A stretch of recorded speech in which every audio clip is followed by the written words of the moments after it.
whitewater. Whether it's rapids on smaller rivers or big water in the Grand Canyon, it's an element of nature that has thrilled me nearly all my life. It seems foreboding, treacherous, even dangerous and foolhardy to step in the ring with a powerful and formidable adversary and toy with it purely for recreation. For many people, it is a thrilling challenge to actually develop skills and learn how to effectively run rapids. It doesn't have to be a crapshoot of survival and luck. That's how I like it, being able to learn the skills to face a challenge, to know and control where I'm going, and to have the maximum fun doing it. Essentially, living life to the max.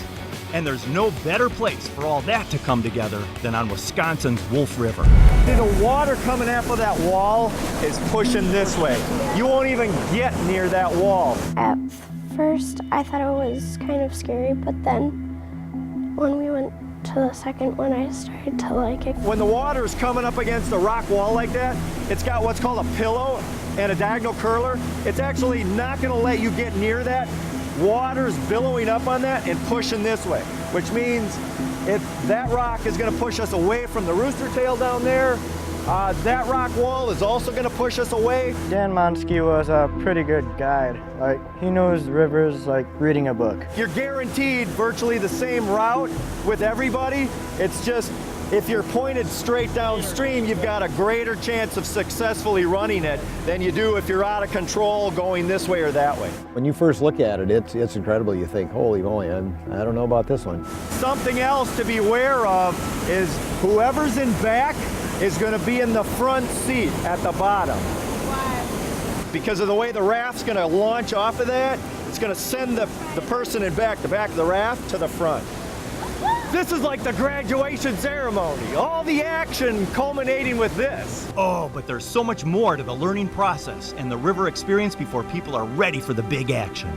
There was some fear I know that I had going in, taking my little daughter down a river that we don't know what it is.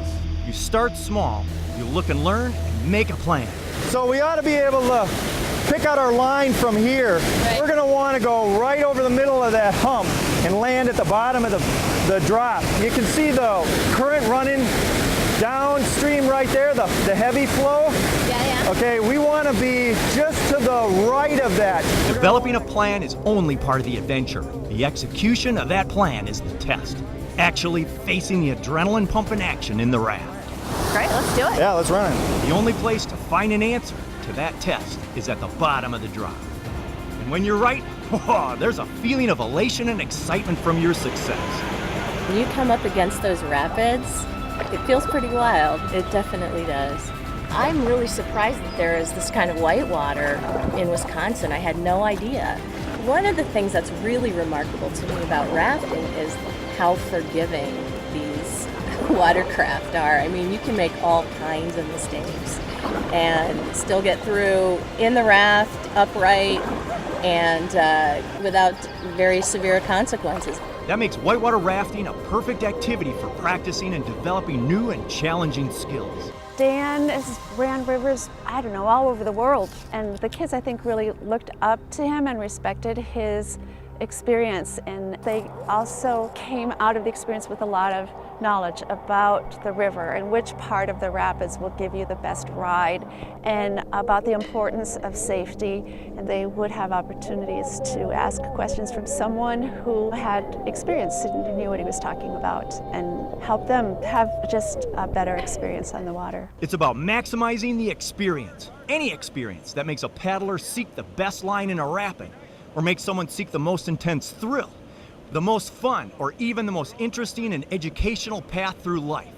Something emotional easily happens inside us when an experience is of great intensity. Dan, once he saw a rapid coming up, we'd pull over to the side and we would go up into the trees and we would scout out the whole rapids and see where it would be a good way to go down without getting hurt or falling out or anything. It helped me know how the rapids are going to be and how to control the raft and where to go. I just learned about myself that if I really put my heart into it, I could do it.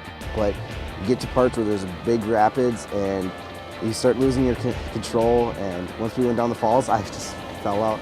they're just about to come to the drop. Here they go.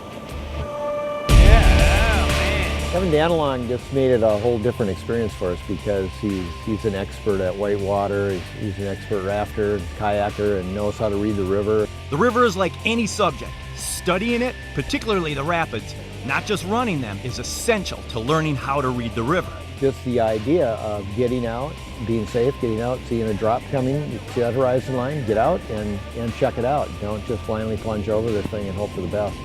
And that was just a great lesson for them in any outdoor adventure and in anything they do really in life. A lesson given in an interesting classroom environment about developing good judgment and to learn about safety and how to have fun. At first I thought it would be so much better just to like do it, like get it over with, go, because I was really scared.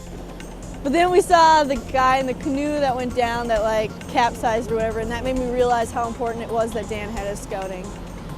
It's really scary, like the first time you go down because you have no idea what's coming up. We scouted before it, but it's different because when you're coming up to it, it's just a drop off, so you can't see what's coming, so you're just looking and the water just stops, it just ends.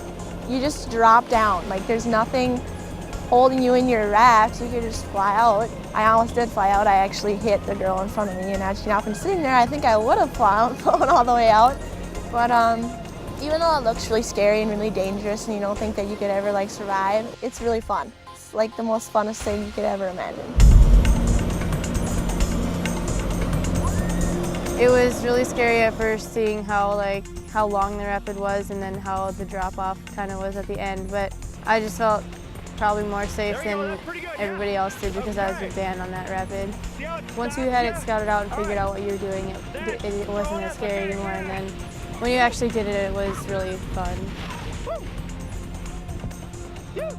I learned a lot about how you have to get out and look. Like that was like the biggest thing. Like you can't just go at life running full speed. Like it wasn't just for rafting either. Like you have to know what you're doing.